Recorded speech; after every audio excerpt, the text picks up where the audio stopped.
Let's be real. We're living in what has to be the loudest, most jam-packed period in all of human history. Our world is just a constant buzz of information, from the second our eyes open to the moment we finally pass out. So today we're going to dive into the huge and often totally hidden impact this is having on our minds and explore the surprisingly simple, incredibly powerful antidote: silence. But first, I have a question for you, and I want you to really seriously take a second and think about this. When was the last time you experienced actual, genuine quiet? I mean, no music, no podcast, no TV humming in the background, no one talking, no pings from your phone, just stillness. If you're kind of struggling to remember, trust me, you are not alone, and that's exactly what we're here to talk about. The reality is, we're surrounded by an absolute cacophony of noise. It's the endless scroll on our phones, right? The news alerts that just never, ever stop, the constant ping of notifications. And then there's the drone of city traffic, the constant chatter of an open plan office. It really feels like our world just doesn't have an off switch anymore. And here's the thing. It turns out this isn't just some minor annoyance we have to put up with. This constant stimulation has a hidden, measurable cost. It is physically and psychologically rewiring our brains in ways we are only just now beginning to understand. What this means is our brains are basically in a constant state of cognitive overload. The best way to think of it is like a computer with way too many tabs open. Every sound, every notification, it's just another program demanding your mental resources. And this constant barrage just shatters our attention, making deep focus almost impossible. We think we're multitasking, but what we're really doing is just draining our brain's battery at an incredible speed. Just look at this slide. It's a tale of two brains. On the left, you've got the brain on noise. It's flooded with the stress hormone cortisol, its focus is just fragmented into a million tiny pieces, and the cognitive load is completely maxed out. But then, look to the right. The brain in silence. It's a completely different world. Cortisol levels plummet, the ability to actually focus deeply returns, and our mental batteries finally start to recharge. It is literally a biological reset button for your mind. Okay, so if noise is the problem, it stands to reason that quiet is the solution, right?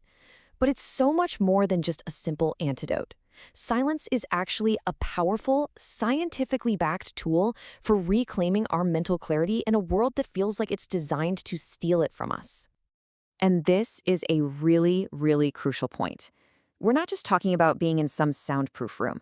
We're talking about something way deeper: psychological silence. It's all about turning down the volume on that endless internal monologue, that voice in our head that's always narrating, worrying, planning. It's about reaching a state of mental quiet that allows for real thought, even if the world around you isn't perfectly silent. Now, you might be thinking this takes like hours of meditation to achieve, but the science says something completely different. Get this. One study found that just 2 minutes of silence can be more physically relaxing than listening to so-called relaxing music. 2 minutes. That's less time than it takes to scroll through your inbox. It's incredible. And the benefits go way beyond just feeling calm. See, when our brain isn't so busy processing all that external noise, this amazing system called the default mode network kicks in. This is basically your brain's creative and self-reflective engine. It's during this quiet time that we lock in our memories, we make new connections between ideas, and we literally grow new cells in the hippocampus, our brain's memory center. This is exactly why a quiet walk can suddenly lead to that big aha moment. You're finally giving your brain the space it needs to do its absolute best work. Okay, so we've laid out the problem, and we've seen the powerful benefits of the solution.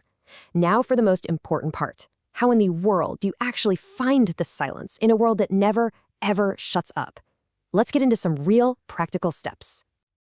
And the good news is, this doesn't have to be complicated at all. First, schedule it. Literally, put a 10-minute quiet time appointment in your calendar, phone off. This tells your brain this is serious, it's not negotiable. Second, try something called auditory awareness. It sounds a little counterintuitive, I know, but by intentionally focusing on one single simple sound, like the hum of your fridge or a clock ticking, you're training your brain's focus muscle and learning to tune out all the other distractions. And third, get out into nature. Research shows that natural sounds like birdsong or flowing water are just inherently restorative. They actively lower our stress levels. So the most important point here is this. The goal is not to escape to a silent monastery for the rest of your life. It's about being intentional. It's about creating small, deliberate islands of quiet in the massive, noisy sea of your daily life. It's a totally manageable practice, not some impossible goal. Ultimately, this is all about a huge shift in how we see things. Silence isn't some empty void that needs to be filled up with more noise. It's an opportunity. And this quote just puts it perfectly. In the stillness, we don't just find an absence of noise. We find the presence of ourselves. It's in that quiet space that we can finally actually hear what truly matters. So I'll leave you with this to think about. In the constant, nonstop noise of your daily life, with all the distractions and everything demanding your attention, what important ideas, what creative solutions, what crucial answers are you simply not giving yourself the quiet space to hear?